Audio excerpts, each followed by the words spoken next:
জন্য এই রমজান থেকে আমাদেরকে শিক্ষা নিতে হবে চারটা বিষয়। এক নাম্বার হচ্ছে আমাদেরকে তাকওয়ার গুণান্বিত হতে হবে। আল্লাহ বলেন ইয়া আইয়ুহাল্লাযীনা আমানুত্তাকুল্লাহা হাক্কা তুকাতিহি ওয়া লা তামুতুন্না ইল্লা ওয়া আনতুম মুসলিমুন। হে বান্দারগণ, তোমরা আল্লাহকে ভয় করে যেভাবে ভয় করা উচিত। এই যে সুবহ সাদিক থেকে সূর্যাস্ত পর্যন্ত আল্লাহর ভয় আমরা যাবতীয় খানা পিনা থেকে বিরত থাকি, তেমনি ভাবে পরবর্তী 11টি মাস রমজান থেকে শিক্ষা নিয়ে আল্লাহর ভয় লালন করার মাধ্যমে যাবতীয় পাপাচার থেকে নিজেকে বিরত রেখে একজন আল্লাহওয়ালা, একজন কোরআনের সৈনিক, রাসূলের সৈনিক হিসেবে আমরা নিজেদেরকে উপস্থাপন করবো ইনশাআল্লাহ। দুই নম্বর বিষয় হচ্ছে সহমর্মিতার মাস।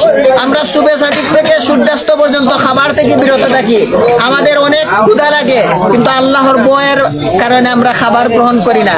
এবং চিন্তা করেন, আমাদের এই যে সকল গরিব অসহায় মানুষ রয়েছে, এতিম মিসকিন রয়েছে, দরিদ্র রয়েছে, তারা অনাহারে, তারা অর্ধাহারে তারা দিনানিপাত করে। এখান থেকে শিক্ষা নিতে হবে। তাদেরও কিন্তু জীবন রয়েছে, তাদেরও ক্ষুধা রয়েছে। তাদের ক্ষুধা নিবারণের জন্য আমাদের সামর্থ্যের জায়গা থেকে গরিব মিসকিন অসহায় মানুষের পাশে দাঁড়ানোর আমাদেরকে চেষ্টা করতে হবে। 3 নম্বর বিষয় হচ্ছে আমাদেরকে ধৈর্য ধারণ করতে হবে। এই রমজান হচ্ছে আমরা যতক্ষণ পর্যন্ত মাগরিবের আজান না হবে, আল্লাহর ঘোষণা না হবে, সূর্যাস্ত না হবে, ততক্ষণ পর্যন্ত আমরা ইফতার গ্রহণ না করি। ধৈর্যের চরম নাজরান আমরা পেশ করি। সেই জন্য আল্লাহ আমাদেরকে বিভিন্নভাবে পরীক্ষা করবেন। আমাদেরকে ঈমানের অগ্নি পরীক্ষা উত্তীর্ণ হতে হলে আমাদেরকে সবর করতে হবে। আল্লাহর রাজ প্রতিষ্ঠা করতে হলে, কোরআনের আইন প্রতিষ্ঠা করতে হলে ঈমানের অগ্নি পরীক্ষা উত্তীর্ণ হতে হবে। আপনার বিরুদ্ধে মিথ্যা মামলা দেওয়া হবে, আপনাদেরকে হয়রানি করা হবে, রাষ্ট্রের পক্ষ থেকে, সমাজের পক্ষ থেকে, প্রভাবশালী মানুষের পক্ষ থেকে ইসলামী আন্দোলন করার অপরাধে আপনার বিরুদ্ধে কুৎসা রটনা করা হবে।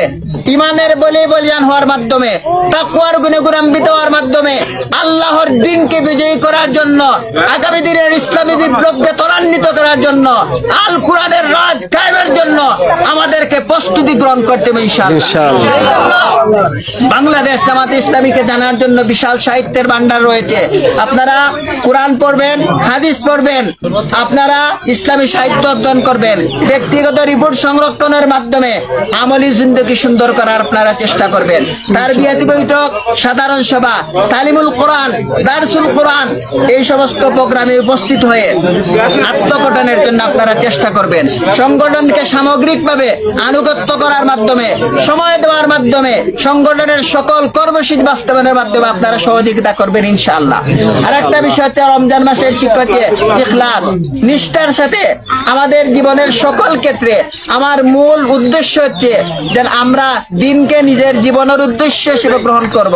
আমরা কুলিন্না সলাতি ওয়া নুসুকি ওয়া মাহইয়ায়া ওয়া মামাতি লিল্লাহি রাব্বিল আলামিন, সে আয়াতকে সামনে রেখে পরকালের চিন্তা লালন করার মাধ্যমে আল্লাহর দাসত্ব এবং রাসূলের আনুগত্যের মূর্ত প্রতীক হয়ে আমরা আমাদের জীবনের সকল ক্ষেত্রে আল্লাহর হুকুম এবং আহকাম আমরা যথাযথভাবে যদি আমরা মেনে চলতে পারি, আমরা যদি সেই দৃঢ় সিদ্ধান্ত গ্রহণ করতে পারি, এই দুনিয়ার জীবন চিরস্থায়ী নয়, আখিরাতের জীবন হচ্ছে চিরস্থায়ী।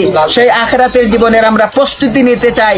আল্লাহ সেই আখিরাতের জীবনের প্রস্তুতি নেওয়ার জন্য বলছেন, ইন্নাল্লাযীনা আমানু ওয়া আমিলুস সালিহাতি কানাত লাহুম জান্নাতুল ফিরদাউসি নুজুলা।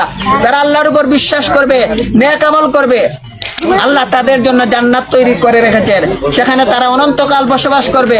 আল্লাহ বলছেন, ওয়াসারিউ ইলা মাগফিরাতিন মির রাব্বিকুম ওয়া জান্নাতিন আরদুহাস সামাওয়াতি ওয়াল আরদ উইদ্দাত লিল মুত্তাকিন। তোমরা দৌড়ে চলো, দ্রুত চলো তোমার রবের ক্ষমা এবং জান্নাতের দিকে, যে জান্নাত আকাশ এবং জমিনের চেয়ে বিশাল, যে জান্নাত কেবলমাত্র মুত্তাকিদের জন্য তৈরি করা রাখা হয়েছে। সম্মানীয় ভাইয়েরা, আসুন আমরা এই রমজান মাসে, এই কোরআন নাজিলের মাসে আমরা নিজেদেরকে একজন কোরআনের সৈনিক হিসেবে আমরা উপস্থাপন করি এবং আমরা কোরআনের আন্দোলনে শামিল হওয়ার মাধ্যমে আমরা যাতে, আল্লাহ সেই ঘোষণা করেন, ইয়া আইয়াতুহান নাফসুল মুতমাইন্নাহ তুরজিউ ইলা রাব্বিকা রাদিয়াতাম মারদিয়া ফাদখুলি ফি ইবাদি ওয়াদখুলি জান্নাতি।